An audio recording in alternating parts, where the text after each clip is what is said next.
Sunday Night Football.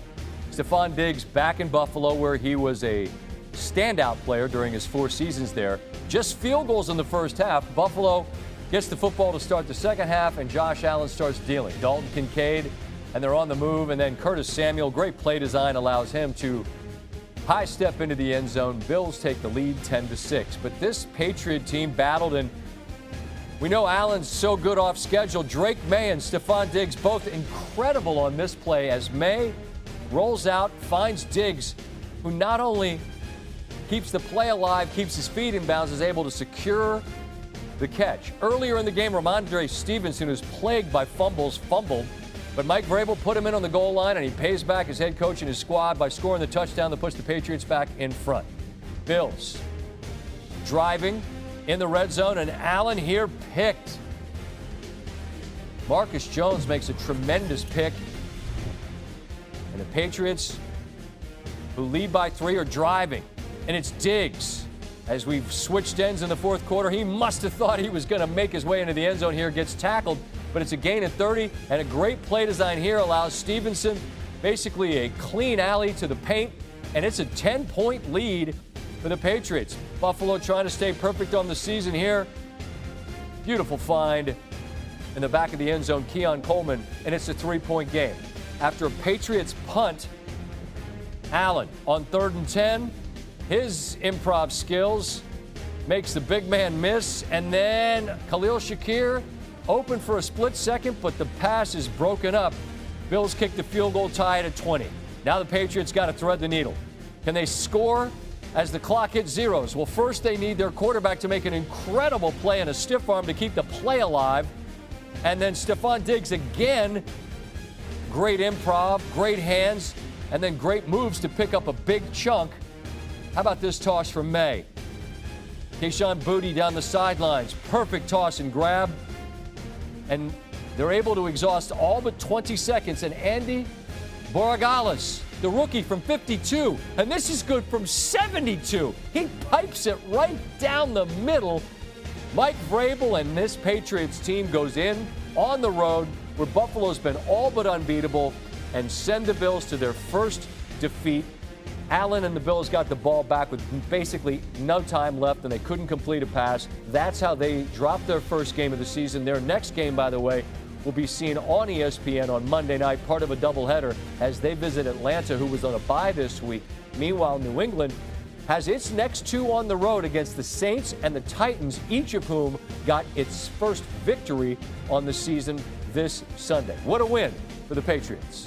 Sunday night, and Drake May, this is an astounding play. That's a defensive tackle of 330 plus, and he shoves him off with an offhand and finds Stephon Diggs, who was amazing. Yeah, he's been showing his athleticism this entire season, but this is just a play where you let that boy dog come out, and he completes it to his new favorite wide receiver, Stephon Diggs. Stephon went wild last night against his former team, but this might have been his throw of the night because it's to Kayshon Boutte down the sideline. Confidence throw. It's a throw saying, I can do this in the NFL now. I want to make this point. We got to normalize the fact that that is a 52-yarder that hits the top of the net from Andy Borregales. They don't even care no more. It's insane, and that is a gigantic victory in the division against an unbeaten team who seemed real hard to knock off, particularly there at home. Buffalo, the final unbeaten after the 4-0 Eagles, also were knocked off in Philly by Denver, which made it the first day in NFL history to feature multiple teams of 4-0 or better who both lost on that day. I'm going to get to Denver and Philly in a moment, but I'm interested in the perspective you all have of the way Coach Vrabel has done a 180 quickly with this New England team to get the very best out of the group. Swag? I couldn't help but start thinking, what the hell was the Tennessee Titans? That's the first thing came to my mind, because we knew this is not new. We knew Mike Vrabel was a really good coach. And look, sometimes relationships sour. I'm being a little facetious with that. But you could see the demeanor of the New England Patriots last night. They knew that they could win the game. It wasn't like, hopefully some good things happen and we there in the end. It was aggressive. You talk about Drake May. It was aggressive down the field. It was throws that you expect guys that's been doing it for a long time in this league to make. And to your point, RC, you alluded to that. He's been playing this way the entire season, but not in this situation. Right. Not when you have to make play after play after play. and you respect the fact that 17 is on the other sideline. And you also have to go toe-to-toe. But it was a phenomenal performance by all. The offensive line did a great job at giving them time to push the ball down the field. They ran it well, but Drake May was the story of the night when it comes to him going toe-to-toe with Josh Allen and the Buffalo Bills. You watch Josh, you watch Lamar. Those, to me, are the best off-platform guys that make ridiculous plays, although Mr. Mahomes is pretty ridiculous at it as well. But I didn't necessarily view May as being that type of guy to make the type of throws to Diggs that he did last night. Was that a little bit surprising that they were that level? Not to you. Well, I mean, to come to that level in that moment, right? He's always shown the athleticism. We knew he had the arm strength. Listen, you don't get picked 3rd overall in a draft that have Caleb Williams and Jaden Daniels, and you move on down the line to the Penix Juniors and the Bo Nix. We knew that he could play, but it's about having the confidence. Yeah. So many times it's a moment where you need to make that play, and you don't feel like you have that long of a leash, or you don't feel like you'll have the opportunity to recoup it. But he's standing across the field from Josh Allen. Josh Allen is out making plays. He's running around, and you know you always have that threat on the other side of one of the greatest players in the world getting a football, driving their team and scoring, and you got to go do it. So to make the play to Stephon Diggs, then to throw to Boutte shows how far this man is. And to thread the needle by exhausting almost all the clock. Because if there's 30 seconds, Baltimore saw what can happen. There just wasn't enough time. This was the pinnacle of Mike Vrabel coach team.